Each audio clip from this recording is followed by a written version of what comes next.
what inspires countless game playthroughs, challenges, guides, and, let's face it, rage and burnout?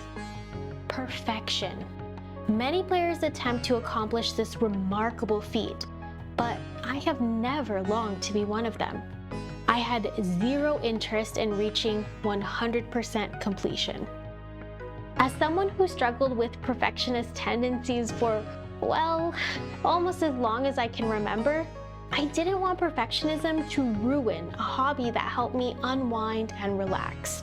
I was exhausted enough trying and failing to be perfect in real life, so it was the last thing I wanted to think about in a virtual world, restoring my grandpa's old, dilapidated farm to its former glory. And yet, this is the story of how I fell headfirst down the perfectionist trap anyway.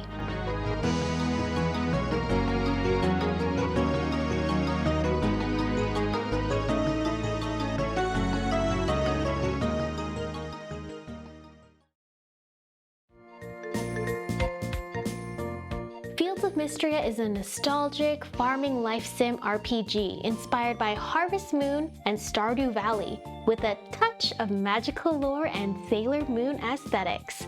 Though it launched into early access on August 5th, 2024, I held off playing it because, other than the sole exception of my beloved Stardew Valley, I'm not usually a fan of the pixel art style.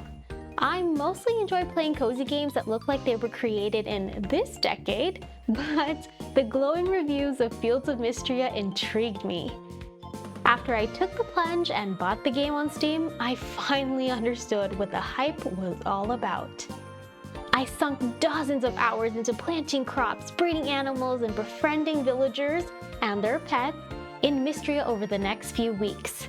Making progress on my farm and completing tasks without much effort is highly rewarding and addictive. Almost immediately, I became deeply invested in quests to revitalize the town after an earthquake, dungeons and drama campaigns unfolding weekly at the end, daily interactions with my favorite dragon statue, and whatever is going on between Juniper and Valen. In fact, I ended up loving the game so much, I decided to start a YouTube channel to share my experiences with fellow cozy gamers who want to nerd out with others online. But this is where things started to go wrong.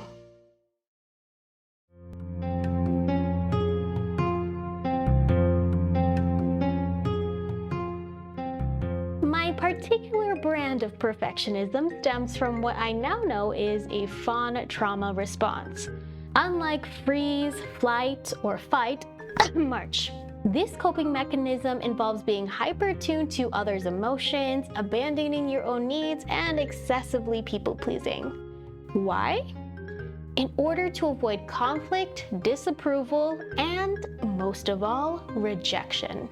Naturally, when I began scripting, filming, and editing gameplay videos for the whole world to potentially discover, I wanted people to like my content, to like me. And to fulfill that hope, I thought the audio, the lighting, the transitions, the sound effects, the overlays needed to be perfect. Frankly, the amount of time I spent looking at different font styles was ridiculous. As I look back almost exactly a year after publishing part 1 of my Fields of Mistria playthrough, I understand so many things now that I didn't see back then.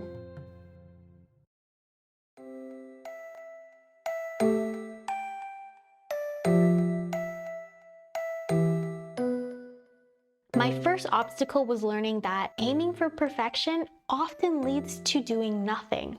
It took me years to realize that perfectionism is often a slippery slope to procrastination. Like how saying, "I'll just play for one more day," almost always ends up in playing an entire week. I was so afraid of being a failure that having a blank slate made me feel safe until I literally had no other choice than to act.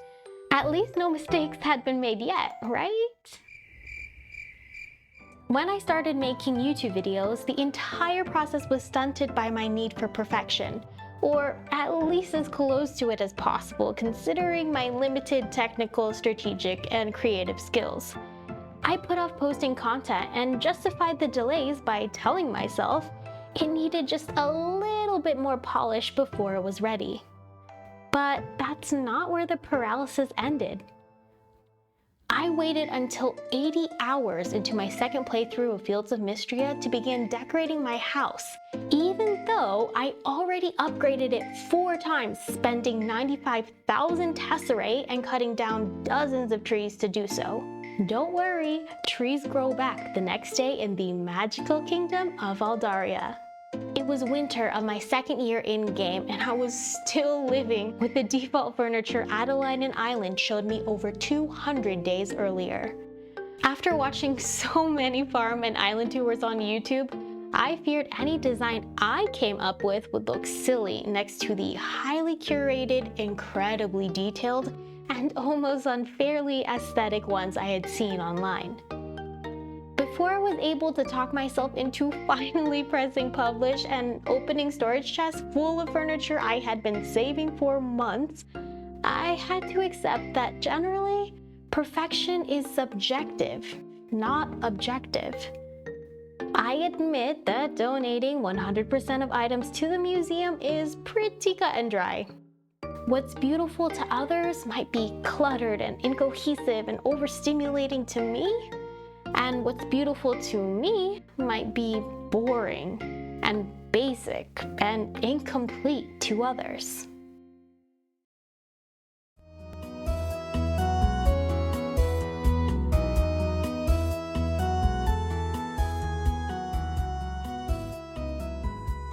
Likewise, Fields of Mistria is pretty much a perfect game to me, even though it's still in early access.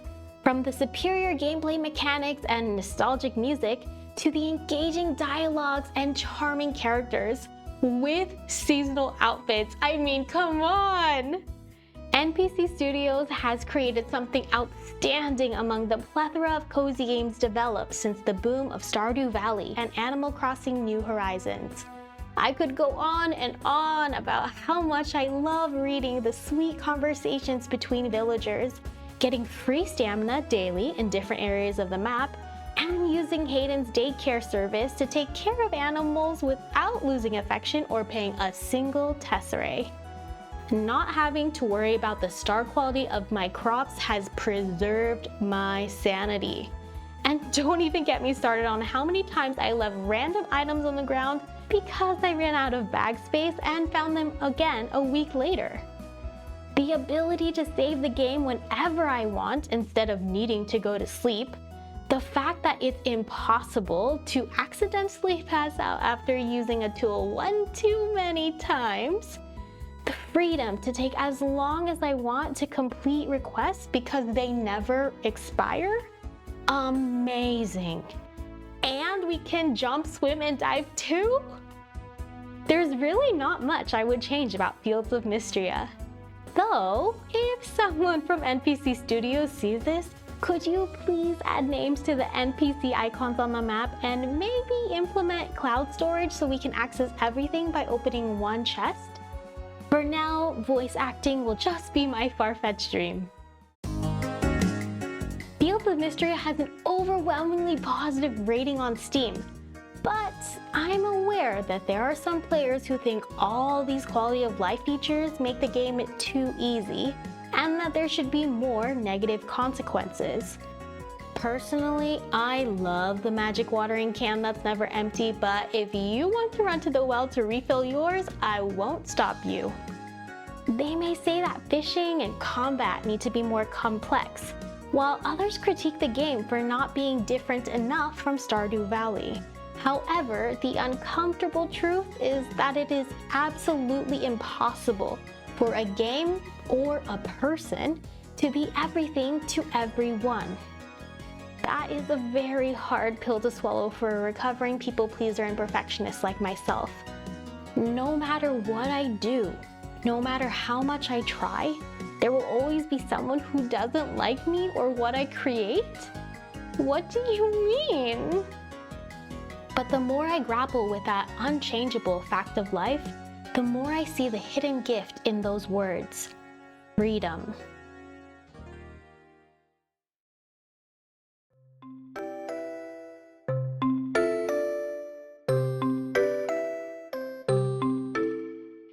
If there will always be someone who doesn't like me or what I create, why not be my true self and make what I actually want to?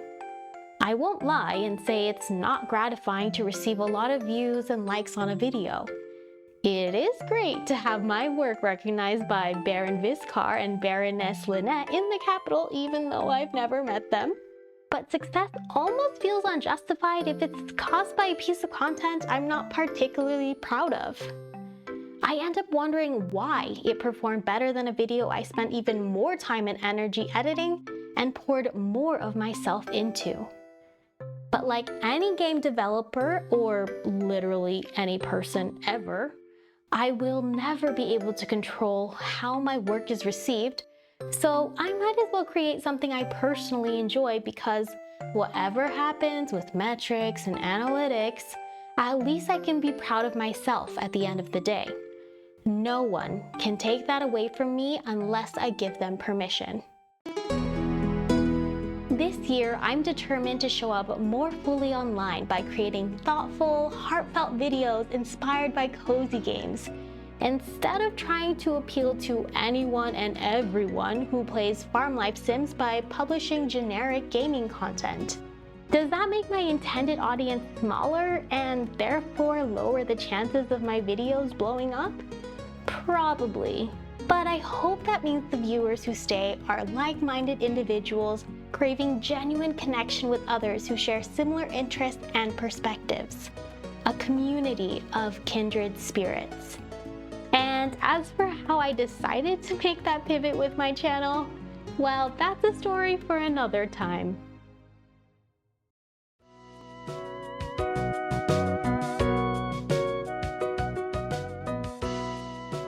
One of the main reasons indie developers release early access versions is to obtain funding to continue working on their games. Employees need to get paid.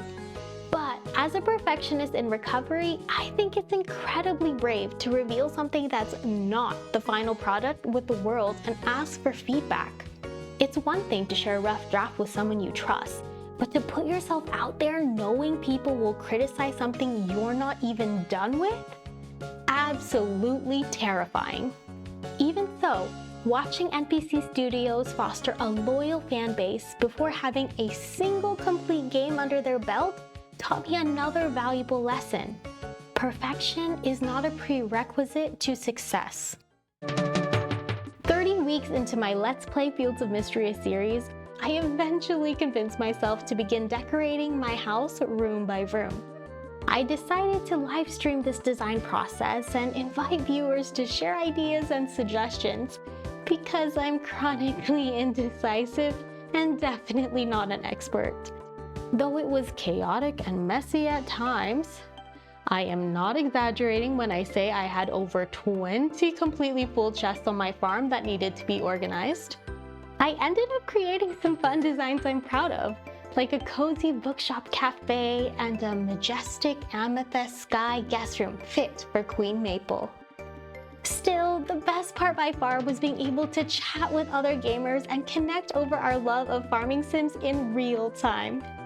It felt like my vision for this channel and this community was truly beginning to materialize. There's still one more room to decorate, and the designs will change as more furniture and decor items are unlocked and added to the game. I've got my eye on your stall, Mary. But I'm at peace with how far my life in Mistria has come and can't wait to experience the last major update soon and full release this year.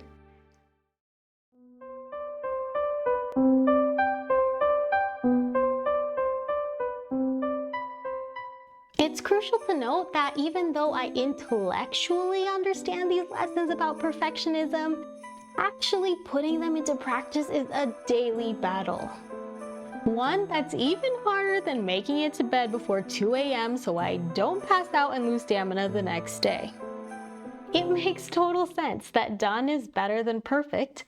Publishing a video is better than not publishing a video at all. But truly accepting that good is good enough is an obstacle I face over and over and over again. Like Ulrich's apparent desire to friend zone me, the temptation to work on a project just a little bit longer is always present. But it's a challenge worth overcoming because I'm beginning to suspect that the opposite of perfection is authenticity, not imperfection.